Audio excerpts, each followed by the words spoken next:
My name is Anna Martins. I am a macropod keeper and I work in a zoological facility in Brisbane.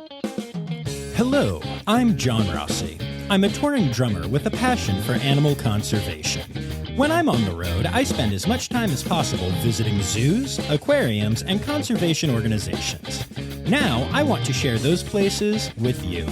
I'll be talking to keepers, vets, conservationists, anyone who can help me in my mission of connecting my people to animals through their people.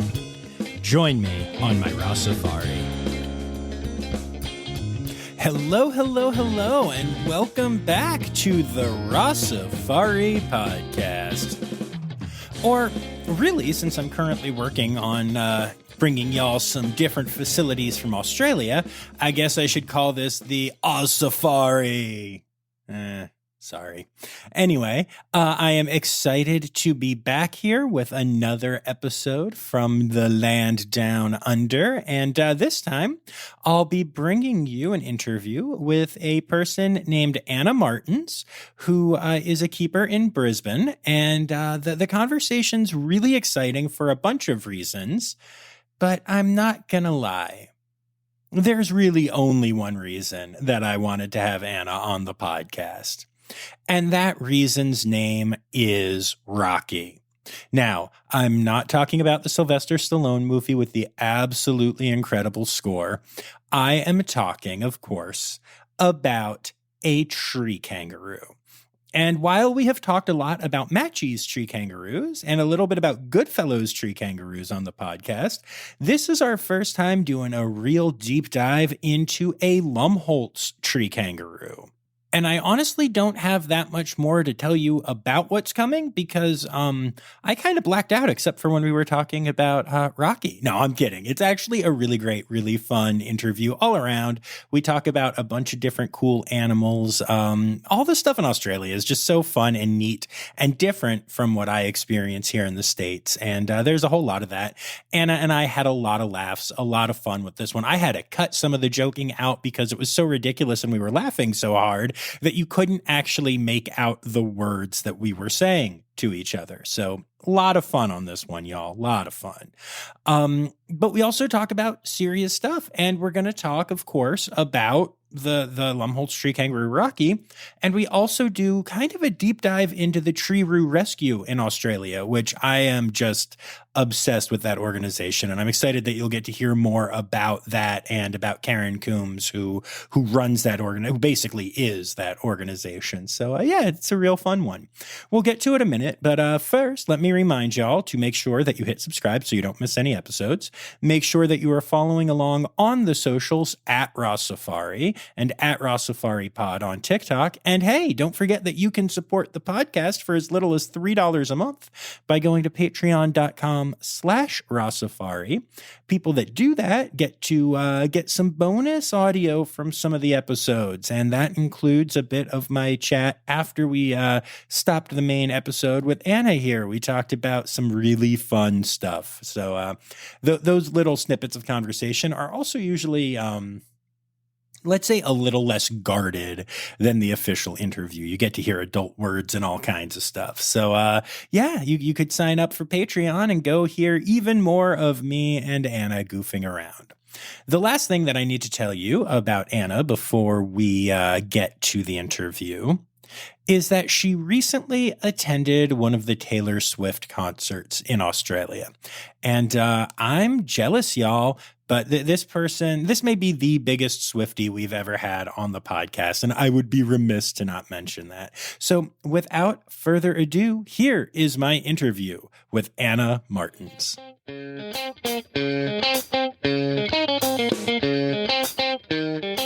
Yeah, you do. In Australia, in case anyone couldn't tell by the accent. Woo, yay, Australia. G'day, mate. How's it going? Throw another shrimp on the barbie.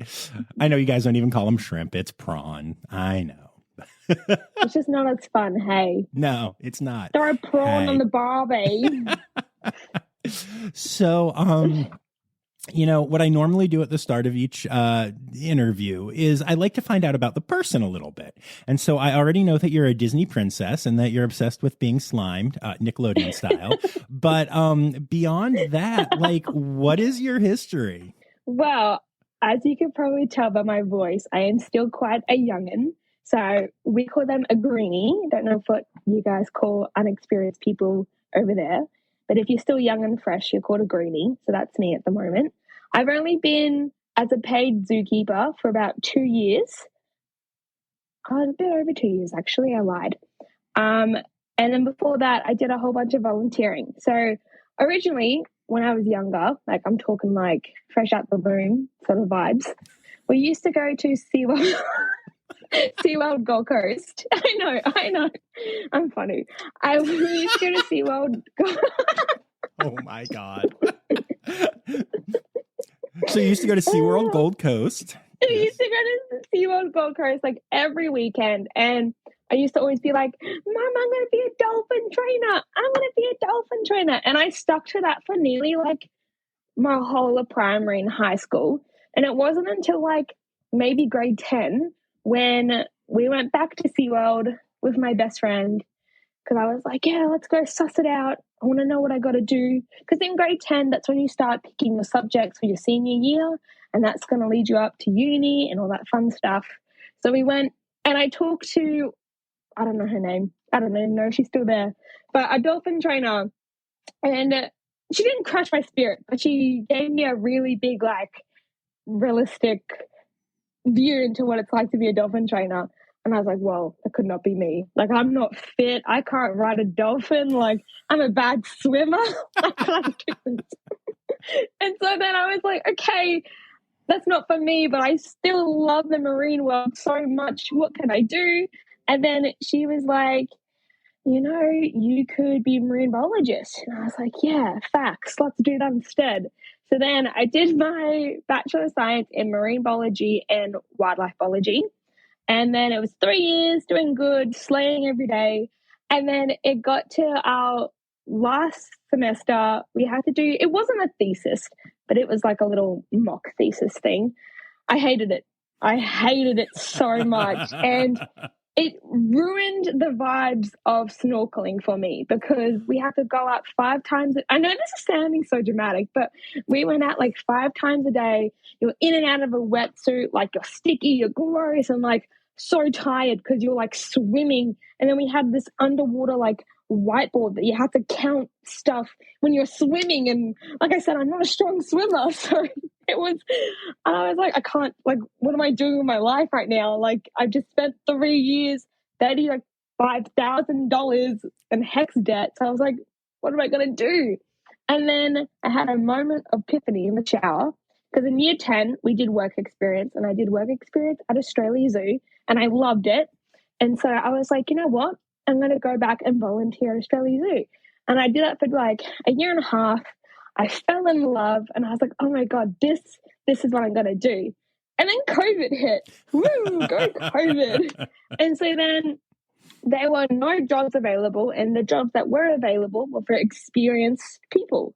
Because at that point, like, no one had the time or the budget to train up a fresh greenie person.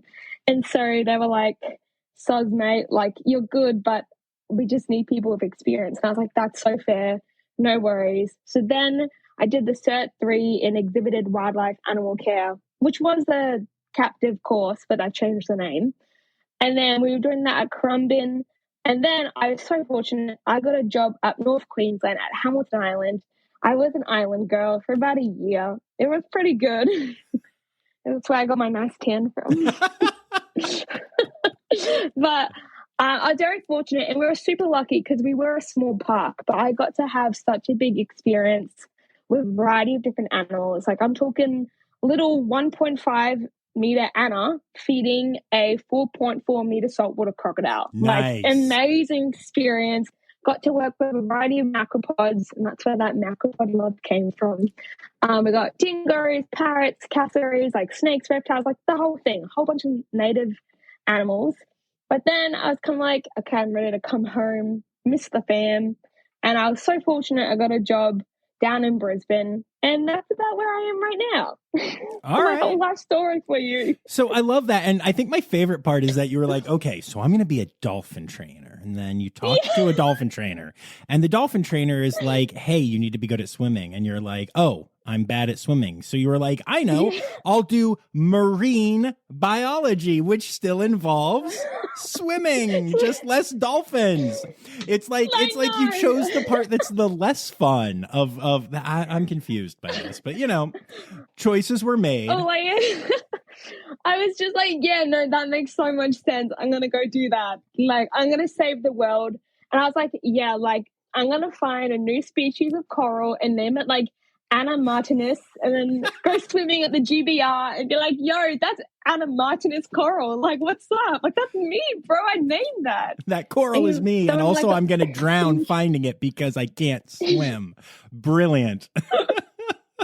That's pretty much it. But it led you to your macropods, and that's what matters. Exactly. You know what? I like to say everything happens for a reason. And my time to be a dolphin trainer is not up yet. Like, it will come. I'll be a marine mammal trainer one day in my career, maybe when I learn how to swim well, but until that time. And when you don't get mad about having to put on wetsuits, I mean, like. Oh, no, but okay, this is another thing though. I'm not built for the cold. I'm also not built for the heat. I'm just built for medium temperatures, because we went to the Great Barrier Reef during like September, which, okay, isn't even that cold. But I had to wear two wetsuits on top of each other. That's how cold I was. And yet you wanted to be a marine biologist. I'm just gonna keep harping on that fact. But so let's talk for a minute before we get back to Brisbane. Let's talk about your time at Australia Zoo, because I tried to get to see if I could have one of the Irwins on the podcast, and oh boy, did they laugh at me. They didn't actually laugh at me. They were very kind, but I shot my shot and it was shot down. So instead, I'm going to have Anna tell me about her experience at Australia Zoo. Like, what was it like there? And is it weird being at a place that is kind of more famous for a person than an animal? I think being in there, it's going to sound so like weird, but Steve's presence is still there, like his aura, if you would say, and being there and continuing his legacy, like even as just a volunteer, it was something that you felt good about yourself.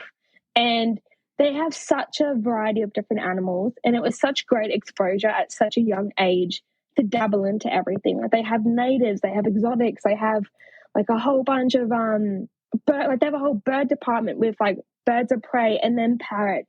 And then in that department itself, it was like your classic native birds, like your parrots, but then you got your wetland birds, and then you got your cassowary, you got your emus, and you got your birds of prey. Like, just so much in the one section. They got their tigers, and then their Africa section. Like, it was such great exposure at such a young, I say young age as if I'm not still young, but such a young age to see everything. And everyone, there were so many like classic Australian people there, which makes sense. But there was a few people that really just had that like, good eye, mate, how's it going? Like that Aussie presence, which like, it made that experience. And if I was a international guest and I came in and I heard that, I'd be like, wow, that's so cool. You guys actually talk like that. That's you awesome. Know what I mean? Oh yeah, no, totally. That's amazing. And that's why, like, like I said, I would have loved to feature him, and someday I will, I'm sure. But I'm dying to get there at some point. I mean, the place just seems amazing. It's a lot of walking. Oh, good. I like that at zoos. But I'm curious. So, what did you get to do as a volunteer there? All right, we'll be back after this quick break. Hi, this is Kathy Hill from the Indian River Lagoon National Estuary Program. We're all about restoration projects in progress this season on One Lagoon, One Voice. Learn about the great strides the lagoon community is taking to restore and protect the Indian River Lagoon. Each week, we dive deep into discussions with scientists, resource managers, and nonprofit leaders to explore lagoon issues and solutions. From oyster reefs to clam restoration, algae blooms to muck, you'll learn all about the projects we're tackling to bring the Indian River Lagoon back to health. Click the link in the show notes to follow One Lagoon, One Voice, learn about the IRL Council, and explore our unique lagoon.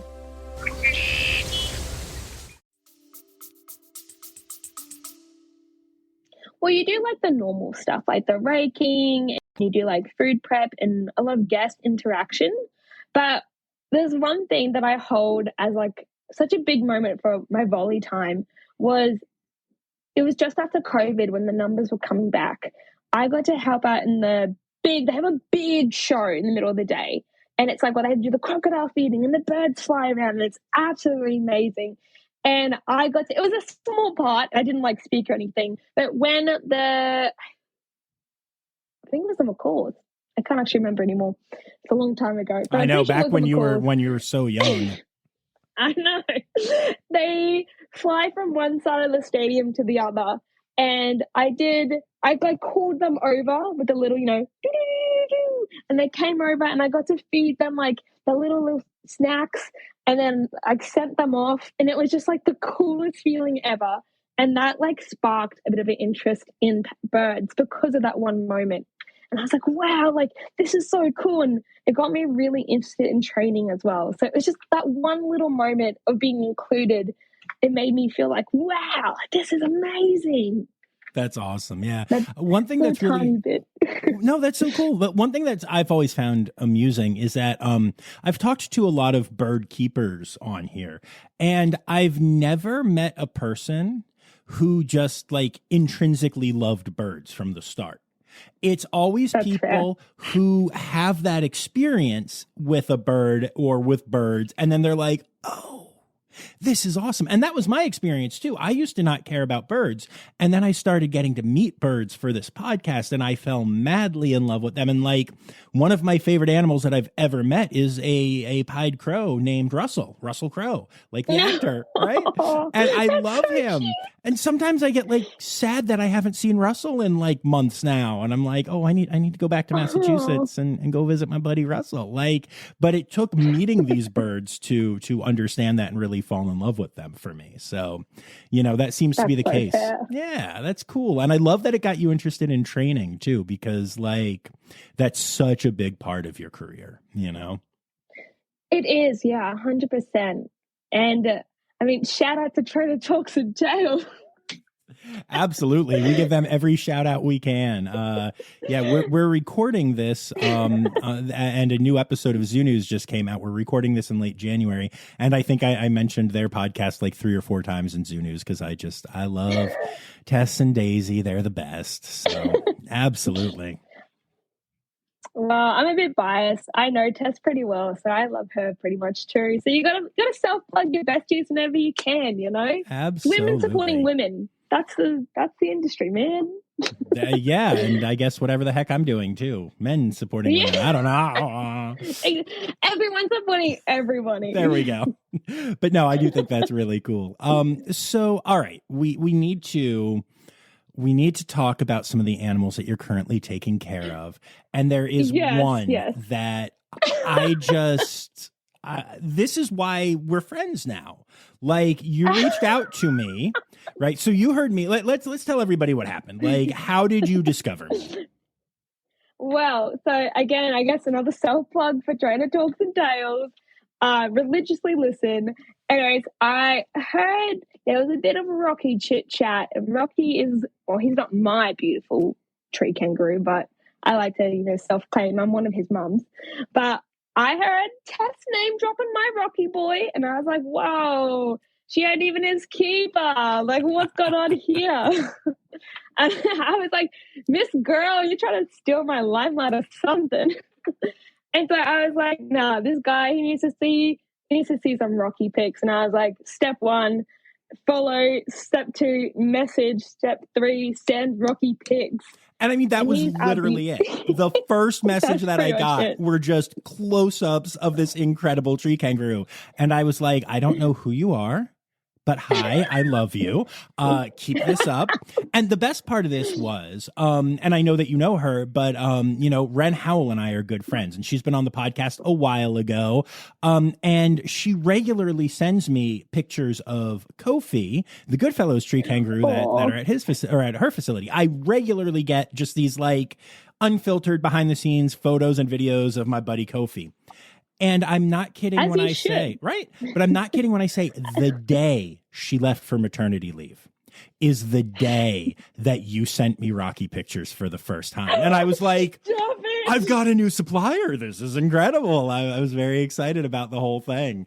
So we need to talk about Rocky. Ways. Yeah, I know. Yes, and so first of all, the most exciting thing about Rocky to me is just what kind of tree kangaroo he is, because those listening have heard about Matchies and about Goodfellows. What are you going to be talking about? So he's a beautiful Lumholtz tree kangaroo. Yes. And so those guys, Rocky! So he was from far north Queensland. And originally he got brought in because he had a shoulder injury. And so he got brought into Karen, who is the founder and operator of Kangaroo Rescue up North Queensland. And then it was later discovered that he has a bit of partial blindness. So I'm sure you know all about this, but in case anyone doesn't know. No, yeah, all of my listeners aren't as obsessed with all of this as I am. So please go into details. Hey, if you're not obsessed with tree kangaroos, you're doing something wrong. But so long story short, pretty much North Queensland, it's known to be wet and rainy, and it's supposed to rain up to like 10 or 11 months a year. But in the last decade or so, it's been more of a drought than rainy. And this is, whenever I try to explain this, in my brain it makes sense, but I don't know if this makes sense out loud. Well, let's find out.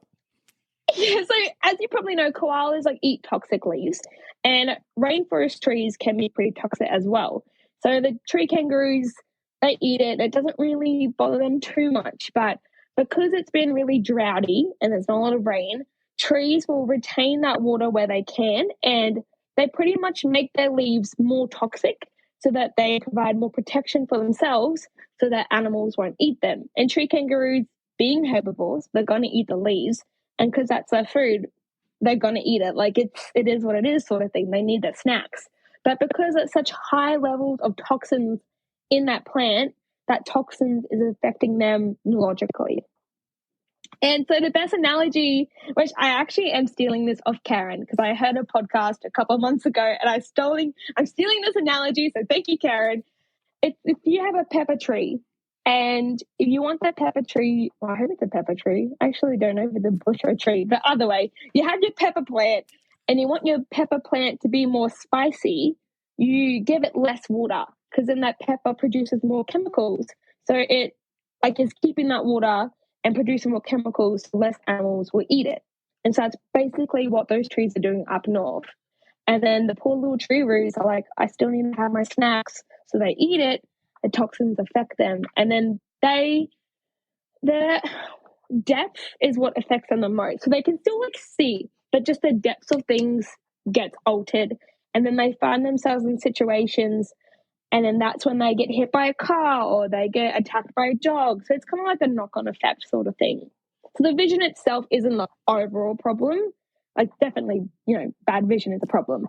But it's the after effect of becoming more vulnerable is when those things happen. Sure. No, that actually that makes a lot of sense. Like what you just said is fascinating and makes a lot of sense. I did want to just clarify that who you're talking about is Dr. Karen Coombs of the Tree-roo Rescue in North Queensland. And for those of you listening, I keep talking about wanting to go and volunteer at a place in Australia for a month, and that's the place. That is like my dream is to go and volunteer with Karen for a month and interview her for the podcast and just like do absorb all her knowledge. Yes. I would love to just pick her brain. Yeah. She's probably hearing this like, what? Sorry, you want to what? Oh, please. That woman does not have time to listen to podcasts. She does so much. She's a busy girl. I know. It's crazy. She has it's so amazing that she has a PhD and she's just a true queen. Yep. It's phenomenal. I hope one day I have all that knowledge. Like, she is such an expert, and like, we are still, not me and her, but my boss and her are pretty close in contact, and she'll send her regular like Rocky updates and like just the knowledge she has. I'm like, oh my God, Miss Girl, like, damn, write a book. Like, I want to absorb. And there is a tree kangaroo book that's out there, and she did like put a lot of her information in it, but I'm like, just write me like a memoir, and so I can like absorb it in my brain. Oh yeah, no, she is fascinating. And yes, there is a tree kangaroo textbook out there that she's contributed to. I do have a copy of it. It is wonderful. Me too. Yay, nerds. Of course we do. Of course, yeah, why not? And so, okay, so and this was a new thing just maybe, 2 or 3 years ago, if even, because Lumholtz tree kangaroos were not in human care in Australia or anywhere. This was a recent thing because there were so many at the Tree Rescue that, have gone through this issue with the toxicity and then getting hit by cars or being attacked by dogs or whatever, that couldn't be released. And so the idea of, explaining them as a native species, since Goodfellow's tree kangaroos are not, they are from Papua New Guinea, was something that was like put forth to Australian zoos. And so now y'all have Rocky, and that's just pretty amazing. much. Yeah. There was one facility, I mean, don't quote me because I could be wrong, but I think it was Dreamworld that they had the tree kangaroos, but no one else did. Again, don't quote me, but I think her name's Alana. She's also like a tree roo queen, and she would be like our other person to go to because she had like the knowledge. I would say probably like near on par with Karen, like tree roo queen. And so it would be great to pick her brain as well. Honestly, if you're a tree roo expert, hit us up so we can pick your brain. Yes, please. Yes. Would be great. So I want you to tell me more about, all right, my listeners pretty much know what makes a tree kangaroo, but I want to know what makes Rocky Rocky. Tell me about this special boy. Well, we are actually really proud of Rocky. So he was a wild animal, like I said, has that partial blindness. When he came into captivity with us, he was a bit like, humans? Ugh. Which, fair enough. But a big shout out to my boss, my senior keepers. They put in so much time and so much like love and care into him. And now guaranteed, okay, well, not guaranteed. I mean, everyone has those days, but 9 out of 10, he will come down every morning. He'll eat his little chickpeas. He is actually a health queen, that boy. He gets chickpeas, avocado, banana, and a little banana ball, like a protein ball, every day. And he comes down for his snacks. And it's so crazy because he, like I said, when he first came, he was like, human, scary. So the fact that like my boss and my senior keepers, they've just done such an amazing job. And I've been blessed that I now get to like be with him and I get to share that bond with him.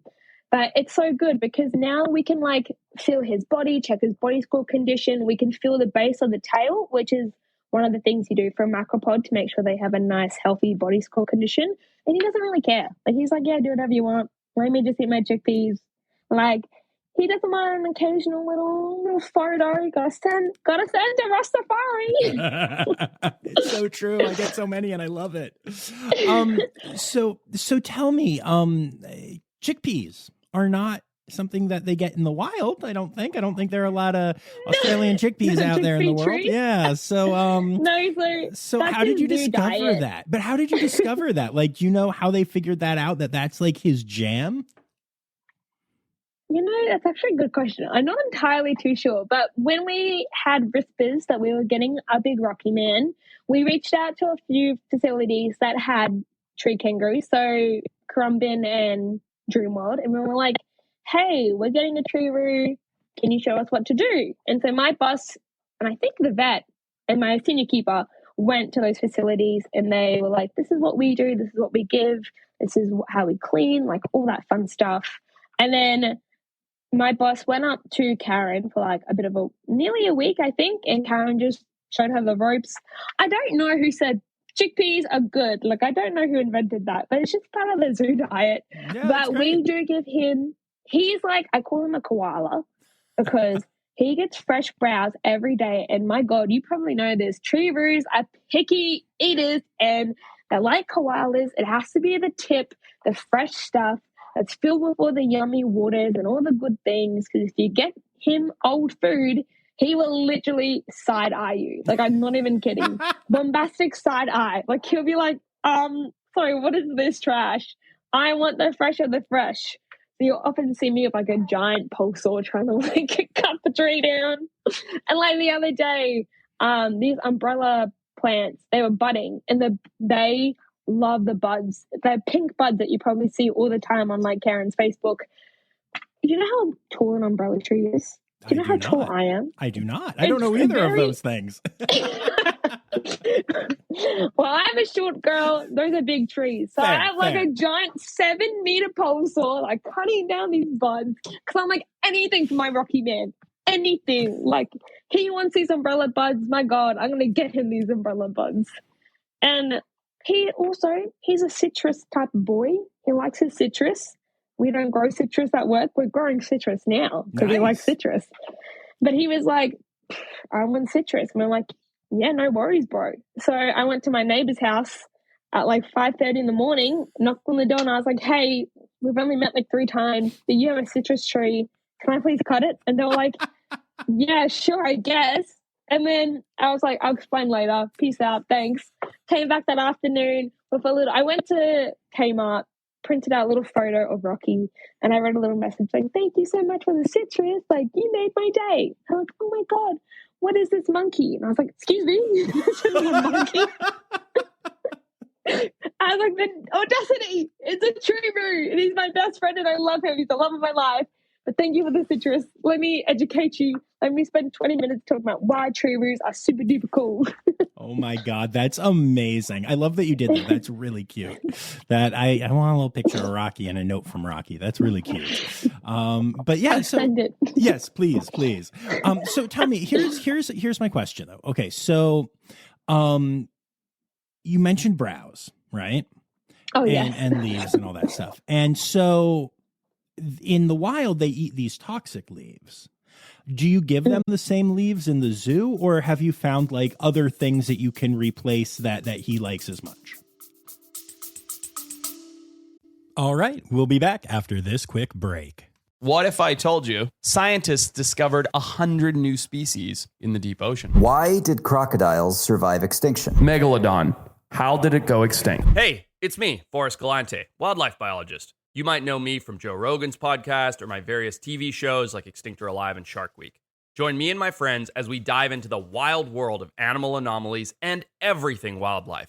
Don't miss out. Click here to uncover these mind-blowing animal mysteries. So there'll be like natural things that we have it's actually really cute. Our maintenance / like garden team made a Rocky Browse garden. Aww. And it's very cute. Yeah, so bless them. We got on a whole bunch of stuff, but typically macropods, they like to be very cheeky and they love quote unquote pest or introduced species. So like privet, you wouldn't really find privet up North Queensland, but they bloody love it. Kangaroos love Chinese elm. Chinese elm is an introduced pest, but they froth it. It's classic, it's like it's not even McDonald's. It's like not bad, but it's just one of those things where it's like, look at the beautiful native flora and fauna we have here, yet you're choosing to eat the thing that's not even from here. Like, come on, guys, come on. That's actually really fascinating. Like main character moment, That's really fascinating. That's not usually how animals work. Like native animals eat their native plants, but macropods are like, if that's a snack, I'm having it. Like, I'm down for it. But if amazing. It is something that's like, we're like, I don't know, can we have this? We have to obviously check. We have like a whole big list that says, eat this, sometimes eat this, don't eat this sort of thing. And if we want to introduce something that's new, for example, like the other day, I was like, oh, is guava a good idea? And so I checked the list. There's nothing really about guava. So I checked with my vet. My vet did some research. He was like, yeah, you can try it. He was like, I don't want guava. Are you joking? What is this trash? Give me citrus. He loves passion fruit vine. He is a passion fruit type of guy. He's built different, hey. Like we do give him his zoo diet, which is like his chickpeas and stuff. And then we give him like natural sort of, not natural, like native stuff. But no, he loves sweet potato vines as well. Nice. Sweet potato vines, passion fruit, privet. He loves jacaranda and especially the flowers. In saying that though, he will eat grevillea flowers. I just realized I'm saying all these Australian native species, and you're probably like, yeah, sure, Anna. Like, girl, cool. We got to Google. It's okay. There's a Google. Everyone listening can figure this out.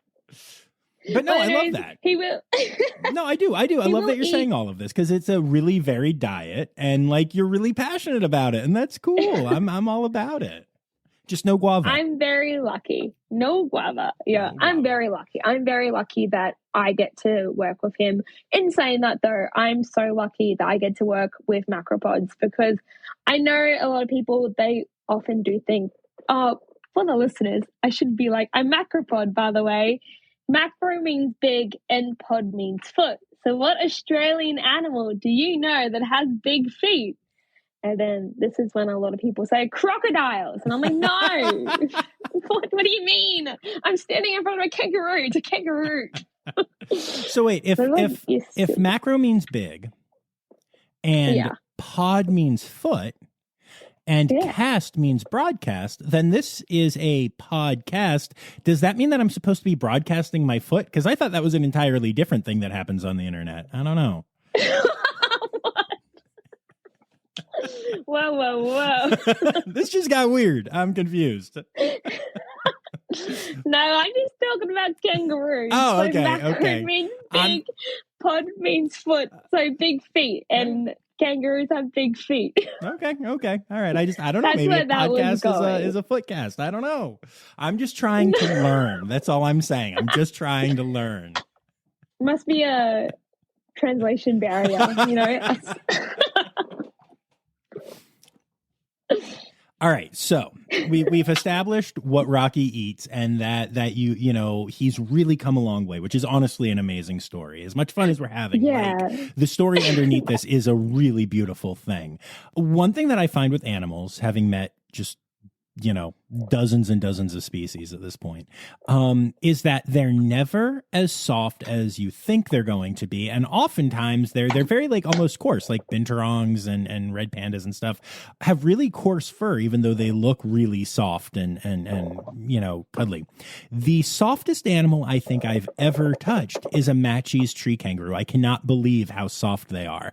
And so I'm curious, is Rocky, being a Lumholtz tree kangaroo, also very soft? He is so soft. Oh, I love that. He is so soft.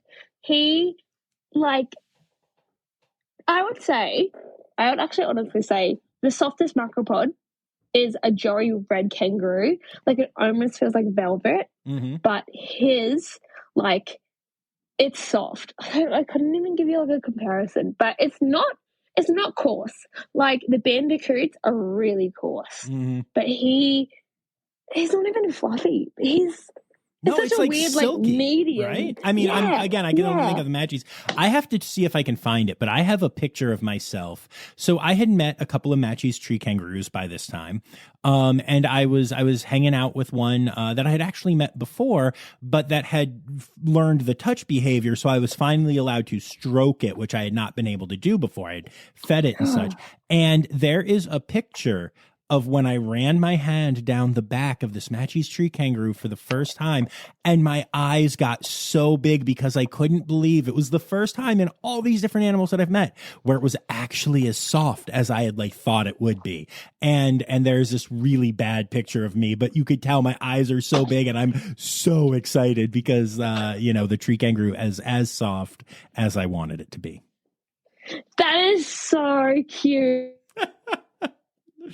I'll see if I can find that picture and send it to you because it is not a flattering picture, but it is a very cute one.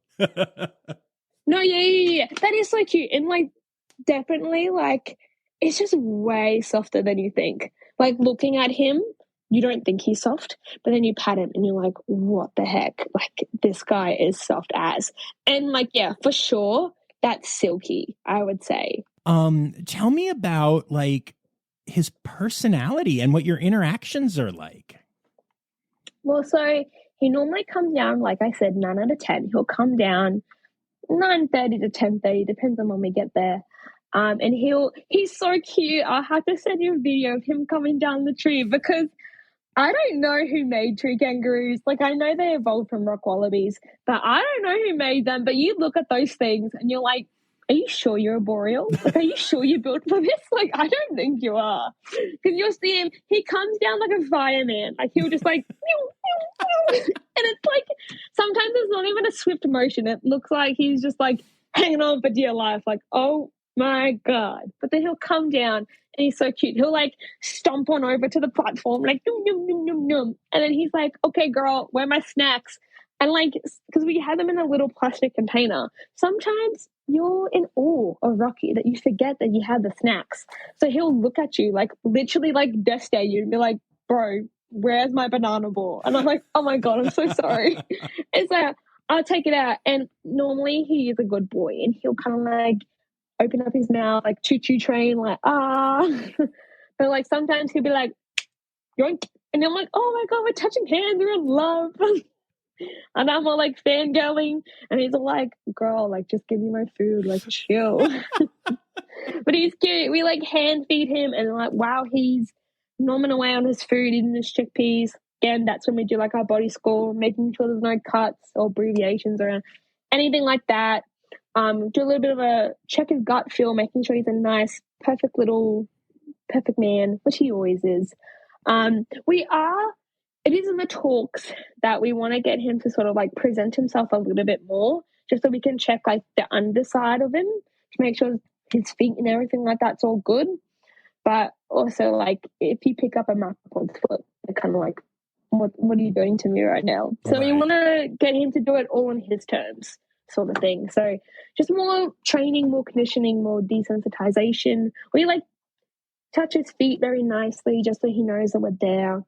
But he graces us with his presence and we're forever lucky. And it's like, he's like the king of where I work. Like he is the king. Like, I'm not even kidding when I say this. When he comes down, we'll make a radio call being like, hey, if anyone's near Rocky, like he's down.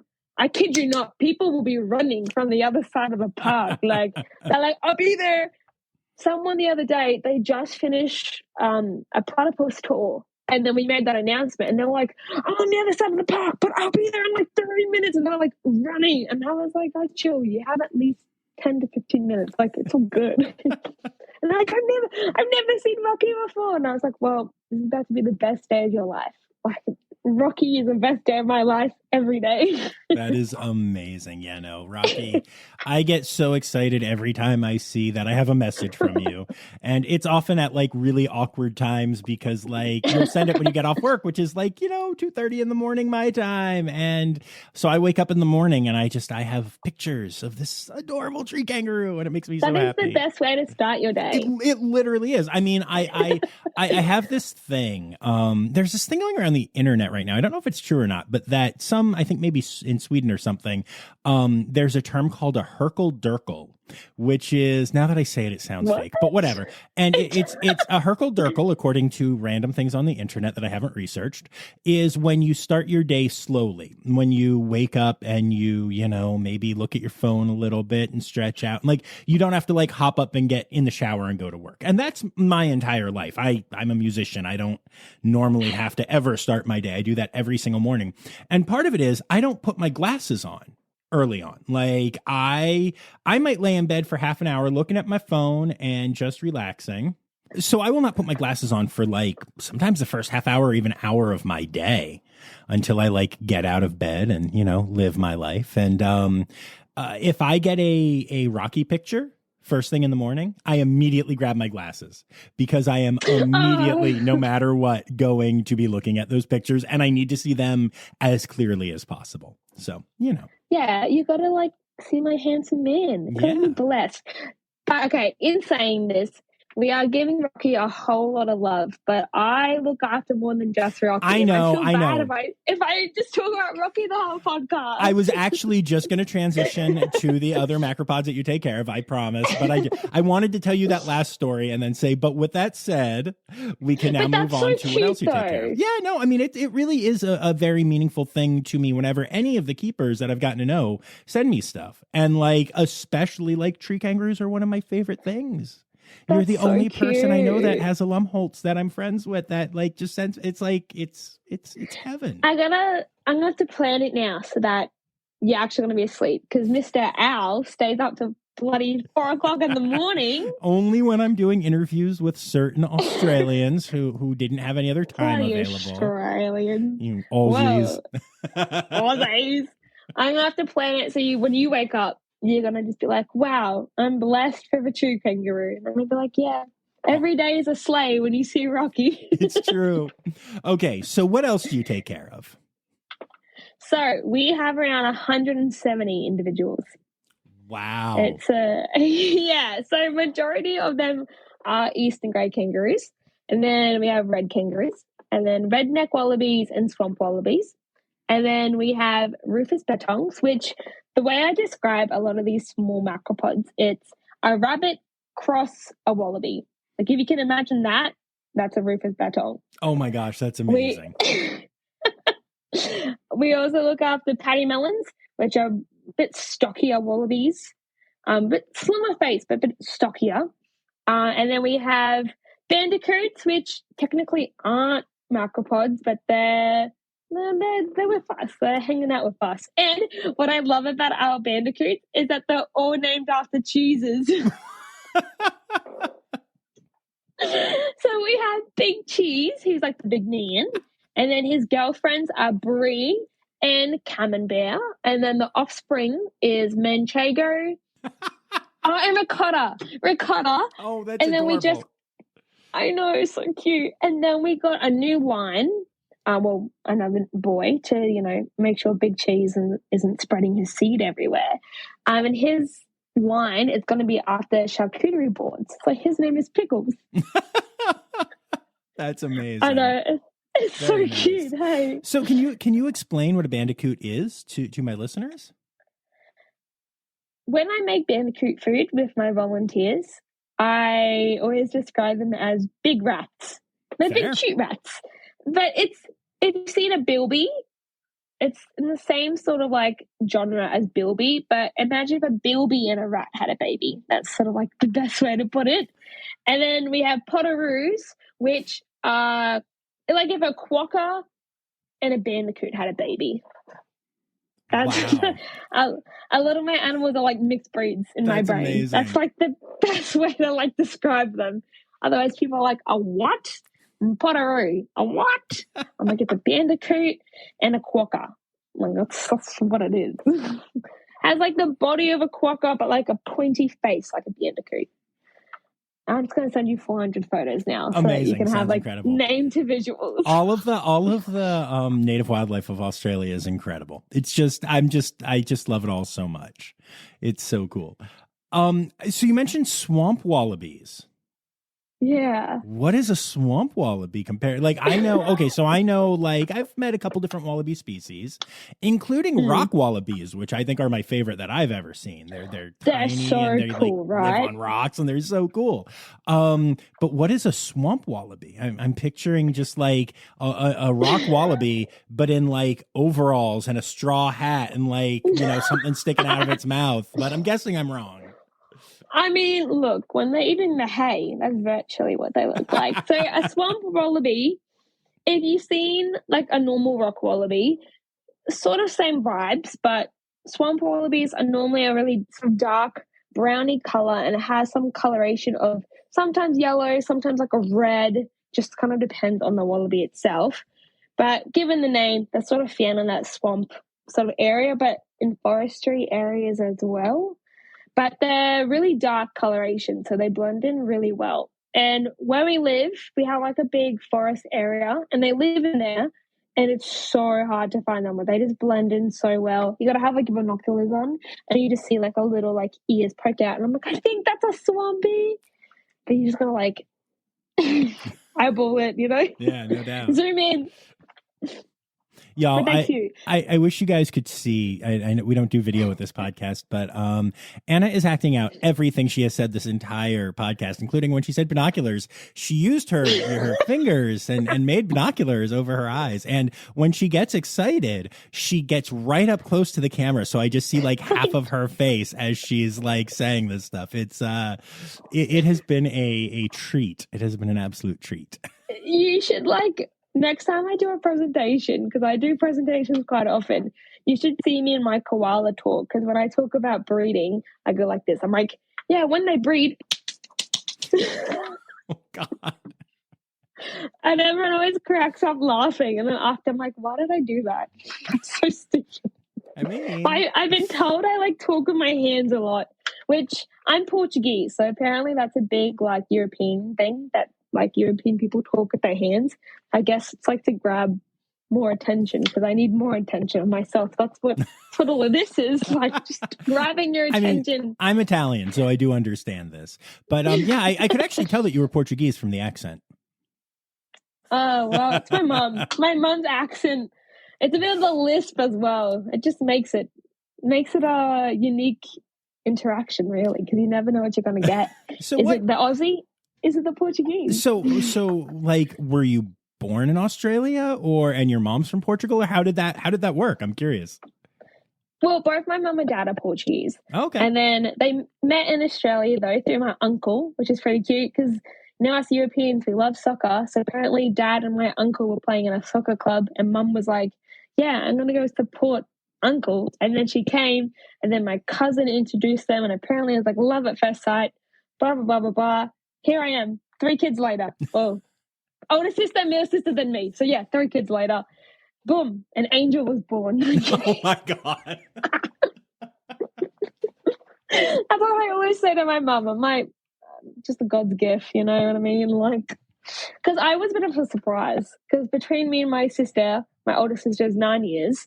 My middle sister is 7 years. So 7 years later, a gift was given, you know? Wow.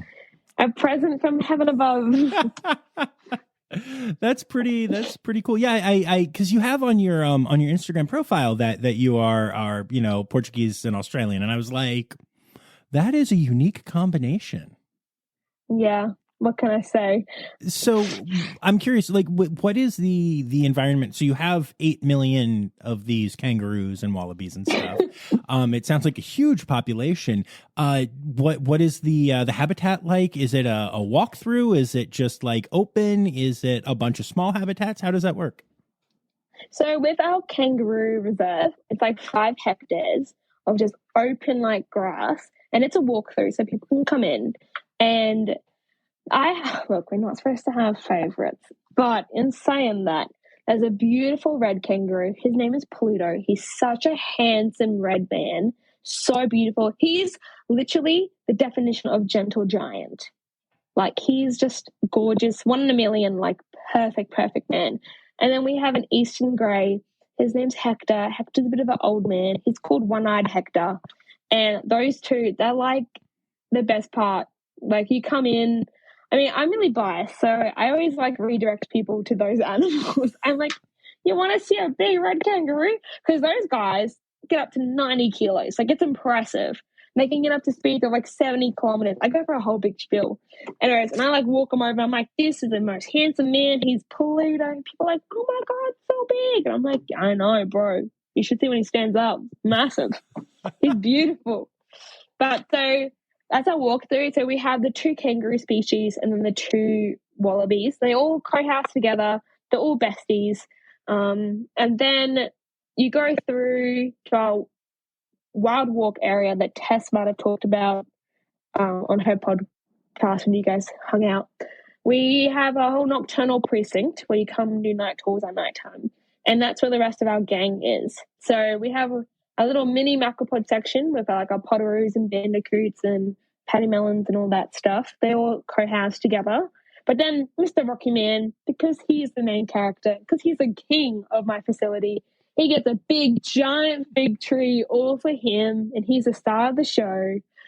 But it's really cool because one of the little mini macropod sections is a little walkthrough.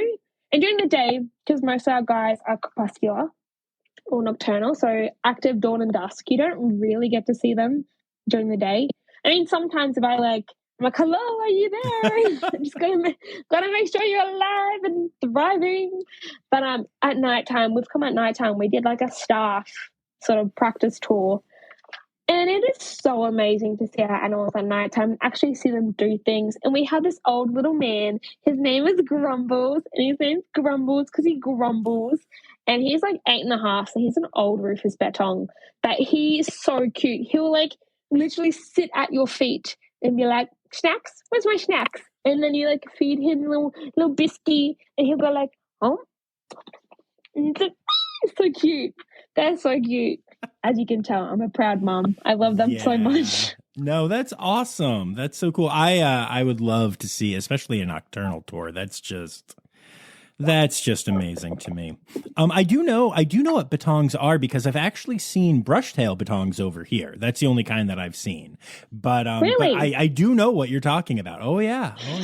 I know what's up. Well, yeah, I would say for Rufus Bettong, it definitely is a rabbit cross wallaby. Like, it's just the best way to. Yeah, no, that makes sense to me. It.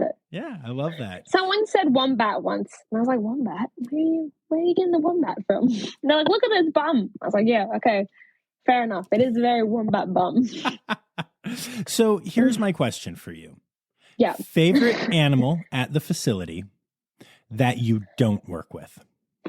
Oh, okay. So I love Ailika. Ailika is a white-bellied sea eagle, and she's not a big fan of men. And like, facts, girl, slay. True that. And he doesn't work there anymore. But I used to have one of my besties. His name was Blake. He worked with Tess. He was in Tess's team, and he's like a very experienced raptor keeper. But even though he has X amount of years, he probably was never going to be able to work with Ailika as a male just because she just has a preference of females. And so I was like, yo, you should wear a wig and sunnies and talk in a bit more feminine, voice. I even told him to get a bra and stuff it, but he said no. Oh but my gosh. I'll see if I can find the photo. But he wore a wig. I kid you not, wore a wig. And the wig is called the Jessica wig. Oh, you know what? Long story short, Tess's 30th birthday? Did you see the photo of Chris, her partner, and he was in a brown wig? Yeah. That's the Jessica wig. Oh, that's Blake's wig. Okay, amazing. Yeah, so they're all coming together. So he wore brown hair, sunnies. He talked in a bit of a higher voice, and Ailika sat on him, and Ailika did not care. I don't know if she was convinced or maybe she was just kind of like, look, you have long hair. I'll take it. I don't care. But she like sat on him, and then he spoke in his boy voice, and she was kind of like, what? What? Are you a boy? And then he was like, no, it's me, Jessica. And I was like, just so freaking funny that he went with it. He was like, yeah, I'm going to go buy a wig and dress up as a girl to hold this white belly seagull. But it's funny that it even worked. And I just love it. I'm just like, Ailika, you hate men that much that they have to wear a wig to work with you? Like, man, feminist icon of 2024.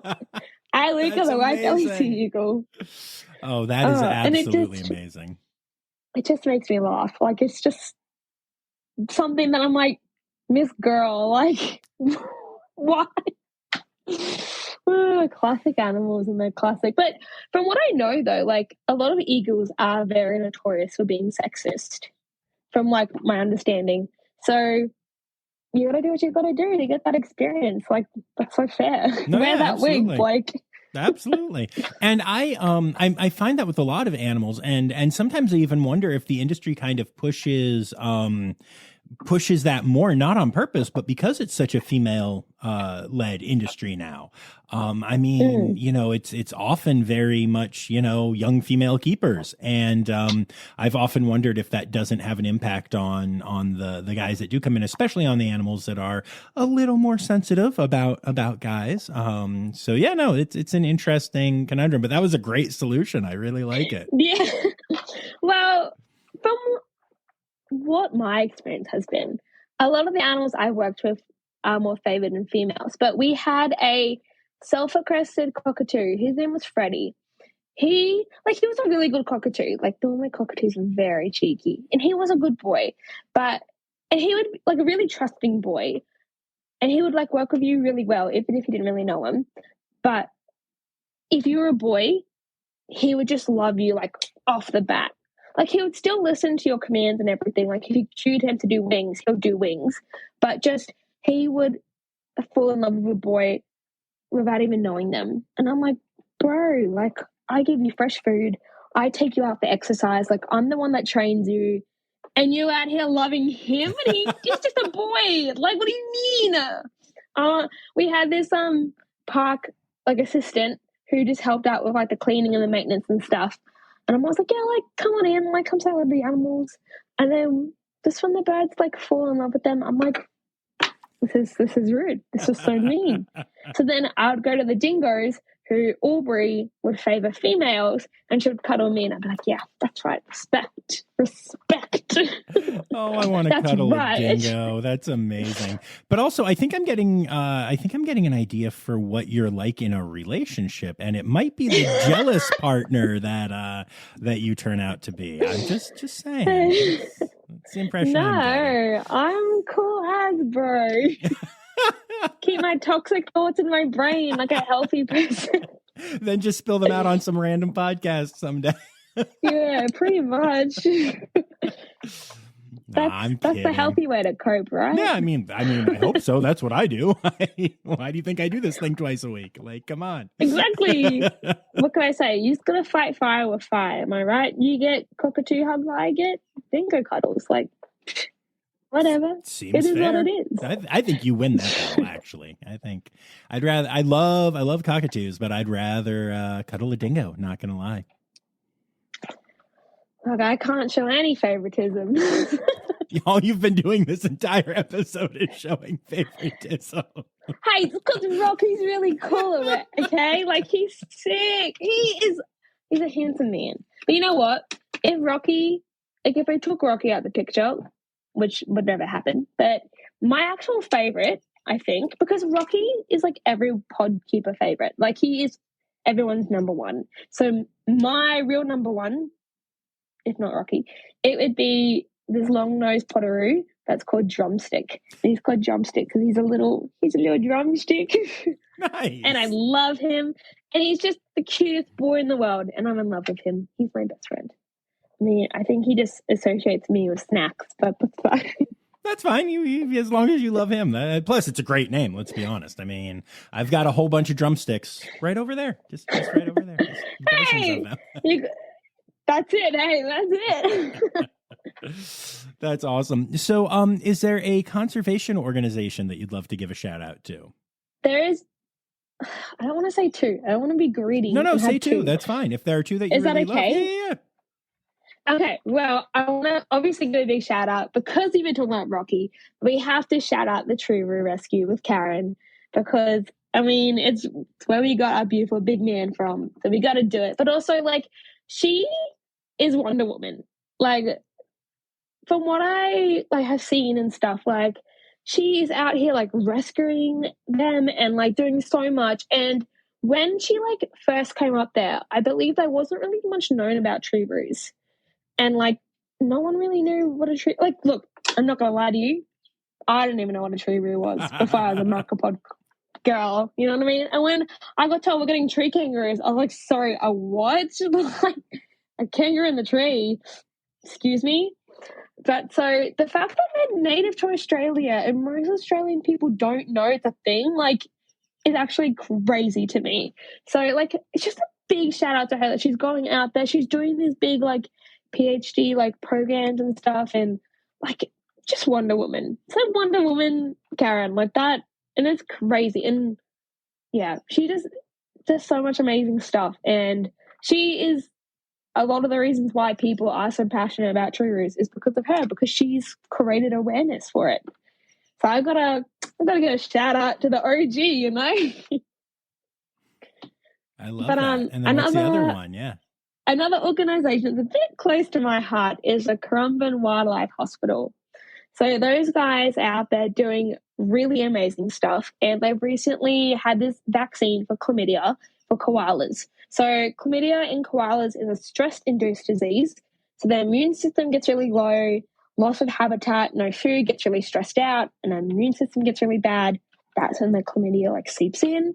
And then, I mean, I'm sure we all know what chlamydia is, and I don't have to go too much in depth about that. Yeah, you're good. But during breeding season, all I can say is males are very key to get out there and, do male things. And it gets spread through breeding. And unfortunately, they can, females can give it to their live young during birth. And when the chlamydia gets really bad, they can lose their eyesight and the reproductive system stops working. And in Queensland, it's illegal to release an unreproductive koala back in the wild. So they have created this vaccine for the chlamydia trial, and I do believe it's going quite successfully. They have 3 trial groups, I believe, and so far everything has been going really well. And it's just, koalas are an icon species, and the fact that their population in Queensland is endangered, it's so sad because they're such an iconic species. And so just having an organization out there helping with those things, it's one of those things, Yeah, no, that's really beautiful. And I had not heard of the chlamydia vaccine for koalas. So that's really cool that they're working on that. That's really exciting yeah. news. I love that. It's good stuff. It's good so far. I've heard nothing but positive things, which is just exciting because these guys, they just have so many threats. The poor little buggers. They're out there just trying to eat the leaves, and they lose their homes and dog attacks and car incidents. And if they found them farmland, cows will trample on them. So poor little guys just trying to live their best life, bushfires, and then boom, chlamydia. How can they live under these conditions? Yeah, that's not the best. That's not the best. Yeah, I didn't know about the cow trampling. I knew about the wildfires, but somehow the cow trampling didn't make it to the news in the United States. Didn't make it in the cut. Hey. Well, yeah, it's just the little things like that, and it's just one of those things. It's good to know that a local organization is getting out there, and they have researchers that go out every day, rain, hail, shine, public holidays. They go out and they search for those koalas. They make sure they're okay and make sure they're living their best lives. And props to them. It's time now, don't you know? We've come to the end of the show, but there's one tale left to go. You're gonna laugh and say, oh no. It's time for the Rossifari poop story. Oh, okay. So I am a koala handler at the moment, which means that we do koala photos. And we have this poopy man. I actually have 2, but I've decided to go with the poopy man. His name is Merlin the Groban. And Mr. Merlin has been eating a lot of dunny-eye. So dunny-eye is a species that makes koalas poop, and he's been hogging it. And we were doing this koala photo with this international guest who, they're not big, but big enough that the photos were going to go on the social media page. And Merlin decided to poop all over my elbow. So when you handle it, it's on your left hand. And I felt it. And I was there's no way I can tap out right now. Because, it's just one of those things. And I was I'm so sorry, guest. And they didn't notice because they were too busy oh my God, koala. And so I put the koala on them, fully knowing it was sloppy poo. And I could see it drip down the shirt. I'm talking slushy vibes. And then I took him off, and they to their credit, didn't even realize for a hot second. And then they were oh my God, it pooped on me. And I was oh, what? Oh my God, that's so crazy. That never happened. Oh no. But like it was all over me as well. Like, it was all over my shirt, like on my sleeve. And I was trying to be like, oh, it's so good. Like, do you want to give them pats? And they were like, no. And I was like, fair enough. And it was just so funny because I was just covered in Merlin poop. Like, actually, like, not in khaki anymore. I was in poop. Like, that was the uniform for that day.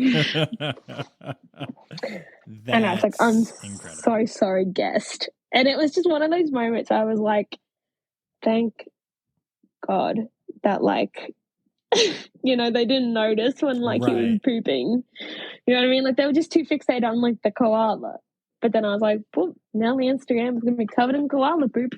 But I always make the joke. I'm like, hey, look, out of all the poop I've smelled, koalas is the best because it's literally just eucalyptus. Like, it's people buy the eucalyptus aroma diffuser. Like, this is virtually the same thing, and it's on your shirt now, so you're just as lucky. You don't need to pay for it; it's for free. Amazing. Well, thank you so much for taking the time to do this. That's good. No, thank you for having me. I'm sorry I talk so much about Rocky, but he's the love of my life, so I kind of have to. Hey, that's why I asked you on the podcast. Remember, that was the whole reason. So yeah, no, we're good. Yeah, but no, thank you. This has been a blast. Thank you. No, thank you. I feel famous now.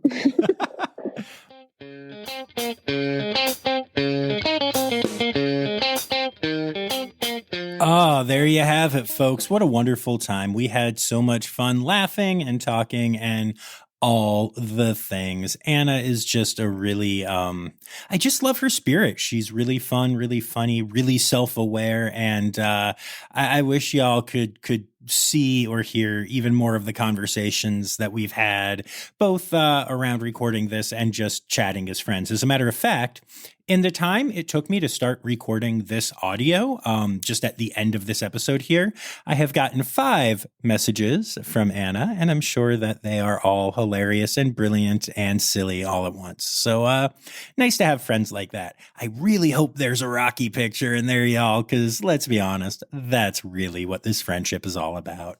I know I'm a terrible human being, but hey, I'm comfortable with that fact, and that is that's really all that matters, right? So, that's really all I have to say this week, other than that I want to say thank you to everyone for listening and to all of my patrons, and of course, especially my Red Panda level patrons. And those include Dr. Laura Shank, Dr. Stephen Williamson, Barbara Bennett, and Jenny Owens. I'm looking forward to being back here on Friday. We're going to have a really cool episode of Zoo News. We're going to be talking about Flacco the Owl and some other stuff. And yeah, it should be a good time. So I look forward to y'all tuning in then. But until then, remember, folks, the word credits backwards is Steiderk. The Rossifari podcast is produced, hosted, and engineered by John Rossi. Editing and fact-checking by John and Dr. Zoe Rossi. Our theme song is Sevens by Nathan Burke, performed by Nathan and John. Interrupting John theme and additional voices by Taylor Isaac Gray. You can reach John directly on Instagram and Facebook at Rossifari or by email at rossifaripod@gmail.com. Rossifari is part of the Daydreamer Media Network. Now, stop listening to me and go visit a zoo.